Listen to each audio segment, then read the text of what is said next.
Yayingekho mhlambe enye indlela wawungenza ngayo ngale kokuthi uzulale nomunye umuntu wesilisa. Siswami isinqumo lapha ayikho indlela kangenza ngayo.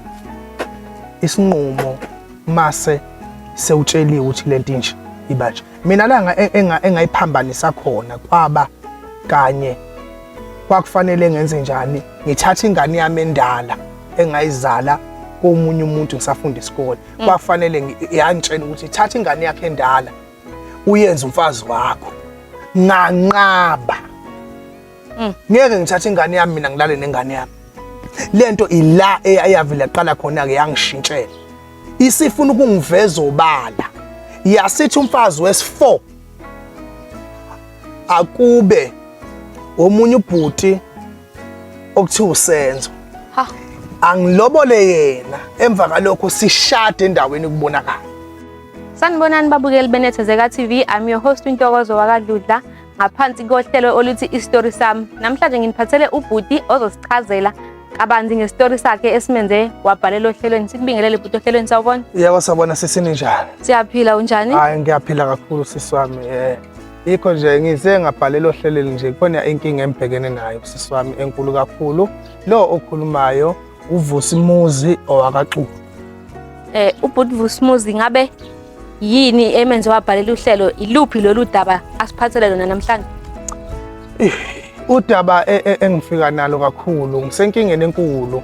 Kodwa inkinga lembhekene nayo kodwa kuqale kwaba injabulo kwabamnandi nje yonke into yami yaba yinhle yahamba kahle. Udaba engiza nalo ukuthi ngomuntu othwele. Ngabe yini mhlambe eyenza ukuthi ubhuti ancamela ukuthwala? Usizi engikhule kulo noma isimo engikhulele kusona emva kalokho kwashona ubaba. Maqede lapho kwasala uma. Washiya uma kukhona abatwana abathathu. Mashiya uma emva kalokho ngaqala ke nami ukuhlupheka ngakubona ukuthi hayi sekufanele ngithathe umsebenzi noma ngidile nomsebenzi lo engiwenzayo kodwa ngiyasaba ukuphumela obala nazo zonke izinto ukuthi ukanjani. Ngabe ubhuti ubone mhlambe ukuthi ukuthwala iyona nto right other than ukuthi mhlambe afuna umsebenzi ezinkampanini eziqashayo? Cha. Nembala ke mina ngakubona kuyisinqumo esiright. Ngesimo engiphuma kuso noma ekhaya. Ngisho umayo into eyenza ukuthi nami ngicine sengibona isona emhlabeni. Kuthiwa phela kuyisona abantu mina ngibone ngazuthi ngiqale ngabona kusona isona ngoba nomama lo wadlula emhlabeni noma emva kalokho wawumuntu owayedayisa umzimba. Thina sikhule nje uma edayisa umzimba kodwa singaze egoli ukuthi udayisa umzimba. Wabuye uAnti wazoxoxa esekhula ukuthi umabane bedayisa ngomzimba. Wathi esehambile kuma akasekho umuntu osondlayo, akasekho umuntu othenga izinto. Emva kalokho ngathatha isinqumo nami ukuthi ngikhulisa ibhizinisi lami. Hayi yafika indoda yakhuluma nami yangitshela ukuthi hayi mlawo mawuthatha umcebo la nakho. Kwabalula nje. Nembala kwahamba kahle futhi. Hayi kuyazwakala bhuti. Njengoba ubhuti echaza ukuthi mhlambe bakhule uma wabo ebondla kanjani nokuthi naye azakhetha ukuthwala. Ngabe mhlambe impilo yakho ke iqhakaze ngakuphi kuloko? Yabo nje sisi wami into engatshela nje iqiniso kakhulu. Angifuni uqamba amanga kakhulu lapha ngathatha khona isithwalo. Usebenziwe kakhulu. Nawe uyabona imoto engifika ngayo. Yeah. Uyayibona nemoto engifika ngayo ukuthi imoto enjani. Kodwa ke into engenza ukuthi ngibhalelela kakhulu isithwalo sami sesingishintshele kakhulu. Singishintshele kakhulu yonke into ikhona kodwa angilale ebusuku. Mawuthi isithwalo sakho sikushintshele mhlambe sikushintshele ndlelani? Ngabe sifuna khona sikufunayo noma? Yebo. Into engakutshela nje iqiniso ukuthi ngoba ngifisa nje yonke into ngifuna ibonakala ezweni kube khona umuntu ofisa ukungisiza. Yonke into engibhekene nayo njengamanje ishintshile ngoba lo muntu ufika nami ebusuku lo muntu engamthatha ufika ezokhuluma nami engitshela ukuthi namhlanje ngifuna ukwenza ukuthi namhlanje ngifuna ukwenza ukuthi angazi noma ubufisa nisisi ukuthi ngiphumele obala ngonabe konke. Because kuyabonakala ngathi izinto zakho nje zikhambela kahle pho ikuphi inkinga yini eyenze ubhuti ezela ngempela? Cha into engenza ukuthi ngize ngibhalelela kakhulu sisi wami isimo engibhekene naso njengamanje into yami iphakeme kakhulu ithe mayiphakama kwavela zonke izinto obala wonke umuntu wangihlonipha endaweni ngiyahlonishwa ngempela uma ngidlula uxabhasha uyabona ngathi uxabhasha so ngalondlela ke inkinga la eqale khona kufike ngathatha umfazi wami oqala nawe uyambona macela usele lapha emotweni ngathatha unkosikazi wami oqala yangitshela le nto ngithatha umfazi wesibili ngamthatha umfazi wesibili ngaqeda lapha sengithatha wesithathu mangithatha lo wesithathu vele ngithatha abafazi nje kulo wesibili iyayisingitshela lento ukuthi sekufanele ngihambe ngiyothenga omahosha ngizosho njalo nje ngibe umuntu nje phatha wetike mina kakhulu bese ngaziwa kakhulu bakhona bese bengazi nje umuntu mayithi mangiqhamuka nombani ethi hayi ngempela ngenze lokho engikwenzayo lento yami iyaphakama emva kwalokho ngase ngithatha umunye umfazi wesithathu hayi lo mfazi wesithathu ngiqhubeke nalendlela yasephathaba kuthe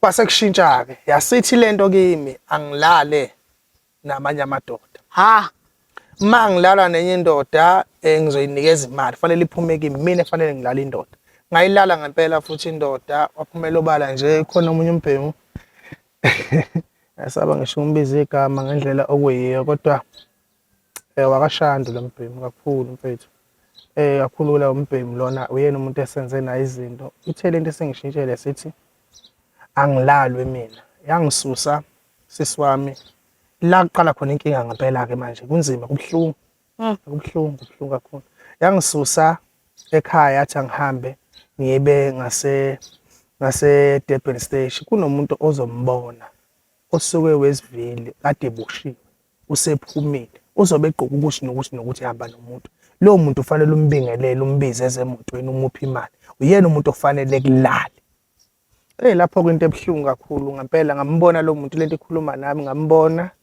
ngakhuluma naye lo bhuti ngamngenisa emotweni ngamnikeza u2000 saxoxa naye kwangathi uyangithambela emva kwalokho kwadlula usuku olodwa sabhuka eBNB kwawuyena olala nami manje bafaka lamaqhuzu lawo kunento engathi amaqhuzu ngalimala kabuhlungu kakhulu lemala kule ndawo le ngenza kuyona nakhona lapho ke ngiyasho ukuthi kodwa Jehova lento yasingishintshela kanje emva kwalokho angabona into zami idlondlobala ayizadlondlobala sengiyalalwa ke manje kodwa ngiyalalwa mina engikhokhayo yayingekho mhlambe enye indlela wawungenza ngayo ngale kokuthi uzulale nomunye umuntu wesilisa sisami isinqumo lapha ayikho indlela kangenza ngayo isinqumo mase sewutsheliwe ukuthi lento inje ibanje mina la engayiphambanisa khona kwaba kanye kwakufanele ngenze njani ngithatha ingane yami endala engayizala komunye umuntu ngisafunda isikole kwafanele yangitshela ukuthi thatha ingane yakhe endala uyenze umfazi wakho nganqaba ngeke ngithathe ingane yami mina ngilale nengane yami lento ila eyavela yaqala khona ke yangishintshela isifuna ukungiveza obala yasithi umfazi wesi4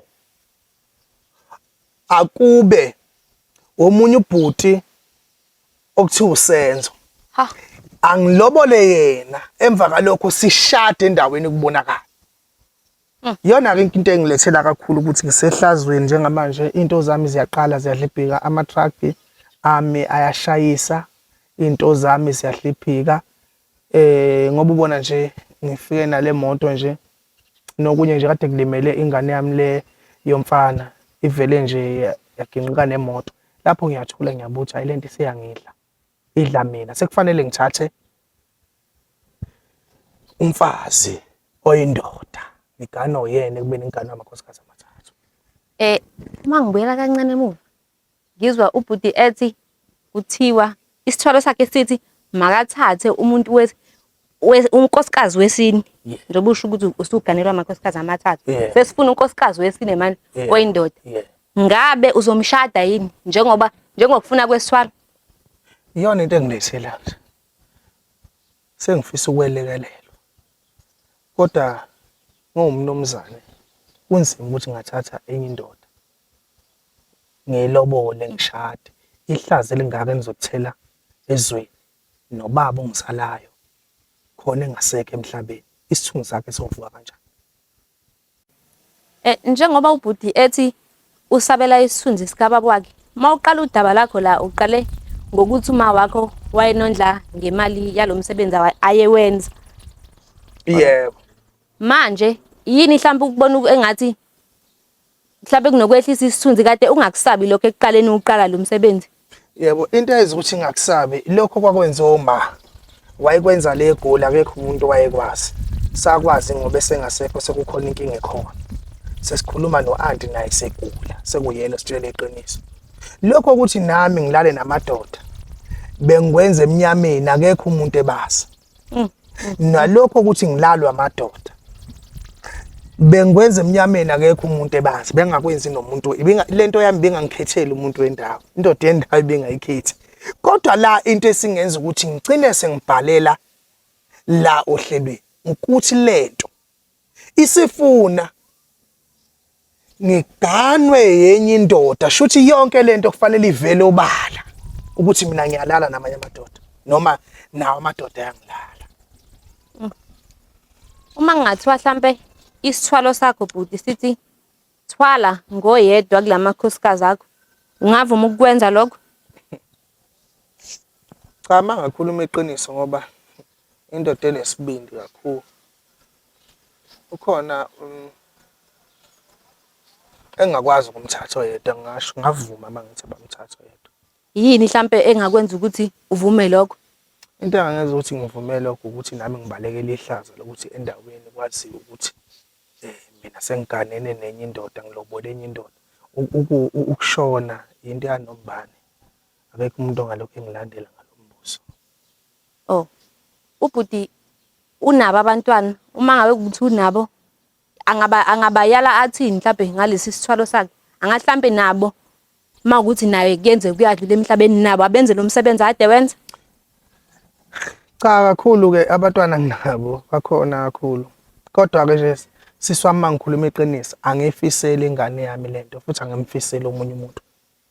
Njengamanje ukuthi kufanele uma uthatha ube neyalo ulalele into okufanele yenze. Mina ngageja isiyalo nje kuphela. Isiyalo sokuthi engitshele sona namanje ngisakutshela sisi wami. Isiyalo lento mayikhuluma nawe iyakutshela. Yathi lento angithatha ingane yami ezalwa uMadlamuka endala engayithola ngisafunda isikole, ngifunde high school. Yathi fanele ngithathe yona ngilale nayo kube yona engithatha ngenza umfazi. Angikwazanga ukwenza lokho sisi wami, angikwazanga ukwenza, yingakho yangiguqukela. Yathi angilale namanye amadoda, yathi angilalwe. Buti ngiyakuzwa impela uthi lesi sithwalo sakho siyakuxaka. Ngesikhathi uyakothwala mhlambe abakuchazelanga ukuthi mhlambe isithwalo sakho sisebenza kanjani, yini mhlambe ongaye uhambe uyilindele? Cha, sisi wami, uyabona nje kule ndawo into engakutshela yona iqiniso, benza lento oyifunayo. Uma uyindoda uma uyokwenza into zonke izimo obhekana nazo usuke ungazi ukuthi ekuhambeni kwesikhathi kuzoshintsha, awuchazele into eyiningi. Mina ngesikhathi ngingena lapha ngithatha lesithwalo, ngasithatha ngesalukazi. Isalukazi lesi engalala naso, ngalala nesalukazi. Ngaqale ngalala naso ngaphambili endaweni yabantu besifazane njengoba wonke umuntu ehambe yocha. Ngaqala khona uRun 2 ngase ngena kuSim 2 kule ndawo lengaphezulu umuntu maye toilet ayisebenzisa. So leso salukazi lapha kuneziba kulowa round. Awuveli ungene khona. Ngaqale ngasenza ngenzela yonke into ngezilwane lezi zakhona. Khona isilwane esisetshenziswa ngengikwazi ukuphumela obani. Emva kalokho ngangeniswa kulo round oneziba. Kulo round oneziba mangena fanele ngithathe imali engango 500 engamakhona eyangala. Ngahamba ngayithela. Emva lokho isalukazi kwase ngathi kuyakhanya. Wakhanya isalukazi wangitshela lo wathi mawufika lapha lo muntu ozomfica kufanele ufike ulale naye. Hey, isalukazi sidala ngisho kunogogo wami.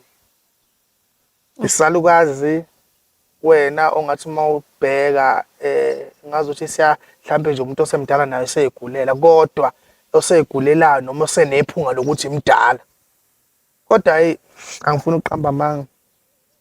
Ngayisola endleleni kodwa nje ayinjabulo ayimnandi kakhulu ngoba ngaqala la ngaphambili ngaphinda ngeza kuphezulu kuSim 2 ngalala naye kule ndawo. Kodwa nje Angiyazi lento leya. Kwaba mnandi kakhulu kodwa ke iyona ke into engaphumela obala nje ukuthi kwenze kanjalo. Esithwaleni. Vele ke nami ngabona ukuthi vele ekuhambeni kwesikhathi shuthi nami ngolokhu ngiyibhizi ngizoba nemali ngithola abantu besifazane ngilalele nabo. Isalukazi mhlambe ingabe isakhona lapho noma mhlambe mhlambe wakwasibona ndawa nathizeni kwenzakalani? Sisi ngisacela ukutshela nje iqiniso. Lapha mina ngifike kukhona umama wakhona nezingane zakhona ezu2. Angikaze ngisibone leso salukazi. Ngasigcina lapha. Ngoba ngesikhathi sengiqeda kusim 2 u1 cha ngadedela nje kahle kuyona le ndawo yakhona emva kaloko ngasikhathi sengiqeda ngathi nje ngiqeda ngangasibona ngathi nginyusa ibhlue angisasiboni. Ngiyaqalaza ngabuka la emanzini ukuthi usengenelana kulezi zibe sincane kanje ngaba ngimuzwa ngani wanyamala emva kalokho ngaphuma. Mhlawumbe mangithi ukubuyela kancane emuva ubhuti ke waveza ukuthi ulalwa nabantu besilisa. Mhlawumbe ngathini imizwa yakho mhlawumbe towards abantu besifazane isakhona noma mhlawumbe nje kwenzakalani?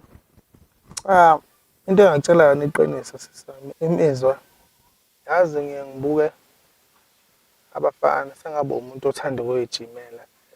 Ngiyangibona nje nangiyena umuntu ojimayo kodwa ngiyakhokha ngiyahamba ngiye lapha ngihambe ngoyibukela abafana kuyenzeka nje ngibe nemizwa yomunye umfana nomuntu wesifazane futhi ibe khona imizwa yakhe kodwa nje into esengiyibuka kakhulu engijova kakhulu nemizwa yomuntu wesilisa and futhi kakhulu umuntu wesilisa ngidela kakhulu. Yeah. Mhlawumbe ubhuti ufisa ukusizakala kanjani? Isifiso sami bengifisa ukuthola umuntu ozokwazi ukungilekelela kule nto. Akulekelele ndlelani mhlawumbe? Ongangisiza. Mala lento makufanele kushingwe yonke into, vele kushingwe. Khona ukuthi nje iyakhishwa lento lekini. Ngoba ngamkhombisa nami nginalo iqhugwane. Leli qhugwane leli angingeni nombani ngena mina nonkosikazi wami omdala. Ngena unkosikazi wami omdala. Unkosikazi wami omdala yena wazi yonke into ingakho nje ngihambe naye la ngiyalapha emotweni. Ngabe mhlambe nawe usenhlelweni zokuthi mhlambe uthwalisa abantu? Cha, angekho enhlelweni zokuthi ngingathwalisa abantu. Angekho. Pho iqhugwane leli othi elakho lingena wena nomkakho. Kwenzakalani ngalo? Iqhugwane umkami ngo6 ekseni fanele hambe ushaya. Ngo12 ungena mina iqhugwane. Kuyazwakala. Kodwa ubhuti akasitshela ukuthi yini eyenzakalayo kuleli yaqhugwane. Uyaqhugwane angifisi ukuthi nje ngivele ngikhulume kakhulu kodwa ke ngizophumela obala ngoba nami ngiyamfuna umuntu ozongisiza. Kulela qhugwane kunesilwane engilala naso. Lesilwane lesi namakoti wami mayengena ungena ngo6 eshayela. Ngesikhathi eqeda ukushayela uyabuyela. Naye mase siya kube khona isiphumayo esimlalayo. Futhi uma ngabe mhlambe kuukuthi usizo ugcina ungalitholi uzokwenza kanjani? Ngabe uzoshada yini nale ndoda efuna isithwalo? Yabona siswami ngoba ungibona ngela ngoba kuyangihlula lokho. Futhi isithwalo ngesikhathi sithatha.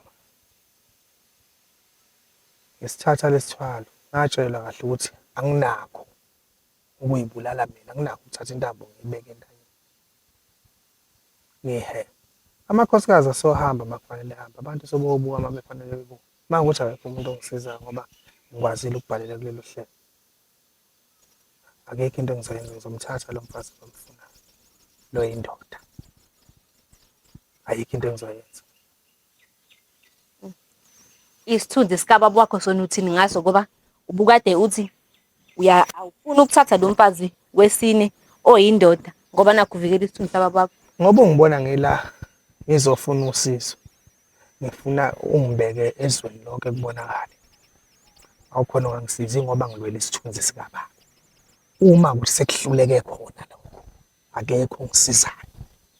Akekho sho ukuthi mina ngingakwazi ukukusiza. Sengakuthatha leso sinqumo ngenxa yokuthi ngiyabona ukuthi akekho ongisizayo. Angisizakala. Nokubuyela emuva kunzima ukubuyela emuva.